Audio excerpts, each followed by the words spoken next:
லா ஹவுல வலா குவத்த இல்லா பில்லா என்பதை அதிகமாக சொல்லுங்கள்.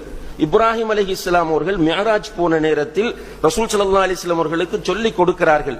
இந்த லா ஹவுல வலா குவத்த இல்லா பில்லா என்கிற திக்ரை உன்னுடைய சமுதாயத்திடம் போய் அறிமுகப்படுத்தி இதை அதிகமாக சொல்லுமாறு அவர்களுக்கு நீ சொல்லு.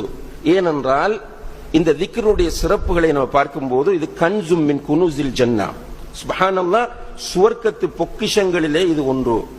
பாபும் மின் அபுவாபில் ஜன்னா, சுவர்க்கத்து வாசல்களில் இது ஒன்று.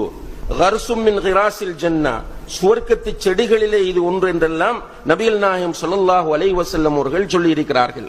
அப்ப இந்த திக்ருகள் இது எந்த நேரமும் ஓதக்கூடியது. நம்ம வீட்டில் இருக்கும் போது ஓதலாம், காரில் போகும்போது ஓதலாம், ரோட்டில் நிற்கும் போது ஓதலாம். லா ஹவுல வலா குவத்த இல்லா பில்லா என்பது அதிகமாக நம்ம பயன்படுத்த வேண்டிய ஒரு பொதுவான திக்ர்.